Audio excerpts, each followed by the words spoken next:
How do you break a beautiful mind? Jesus Christ. I have a riddle for you, Garden.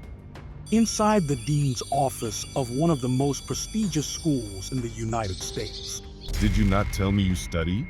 The headmaster is speaking with a student. The boy insists he studied, memorized all the course material. But Mr. Ramsey added a riddle for the final points of the test. Something that had nothing to do with preparation. I was prepared, sir, I swear. The dean tells him he already had doubts about placing him in those advanced classes. He expected hard work. The boy argues that he got a 92.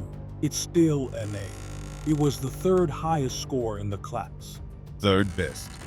The dean steps closer and orders the boy to take the punishment position. Yes, sir. I'm sorry, sir. Then the dean reminds him that whatever he does, both here and in life, he must be honest. Edward Tierney, are you son of an adulteress?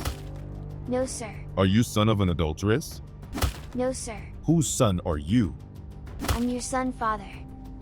Days later, Edward sits in Mr. Ramsey's class, taking yet another exam. As always, the teacher adds a final question outside the curriculum, a riddle. What is the English word most commonly spelled incorrectly? Edward writes, enough. Class ends, and Mr. Ramsey asks Edward how it went. Annoyed by the unexpected riddle, the boy answers that he thinks he did well this time. Incorrectly. Excuse me? The professor explains that the word most commonly spelled incorrectly is incorrectly. Edward failed again. The professor tries to calm him. He tells him life isn't about memorization. You have to recontextualize. There are countless questions of every kind, and at the end of the day, the only person who can answer them is yourself. Later, Edward stands in his father's office. Incorrectly. Riddle me this.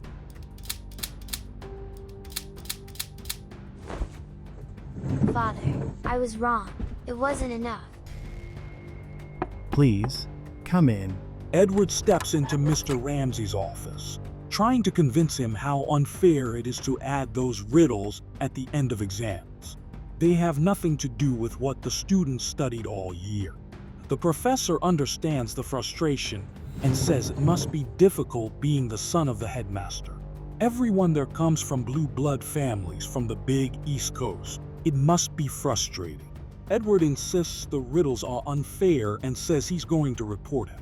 Mr. Ramsey tells him he's intelligent and should be proud of himself. But part of a teacher's job is preparing him for life, facing obstacles, being frustrated, and eventually overcoming them. Edward apologizes, tells him he can't seem to do anything right, and leaves the office. A week later, Edward bursts into his father's office. He tells him there is a fire in one of the study halls.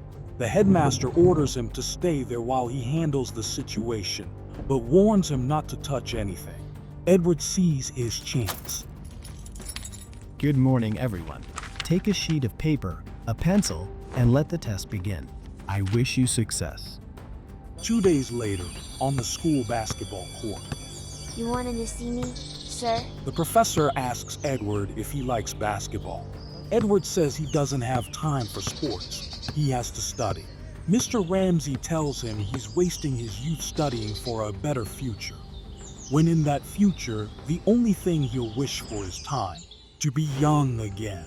Then he tells Edward he has finished grading the exams, and that at the last moment, he changed the final riddle.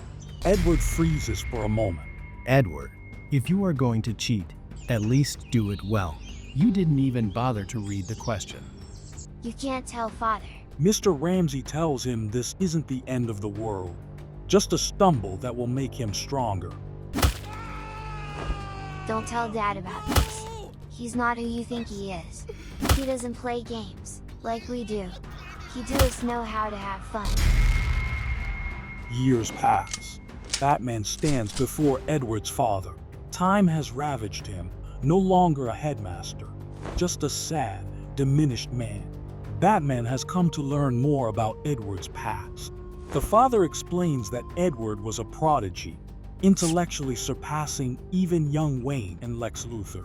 He spent all his savings to secure the best tutors and used every connection to get him into the finest school.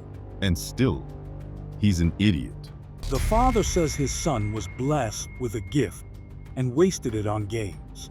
After what happened on the basketball court, he's not my son anymore. He's the son of an adulteress.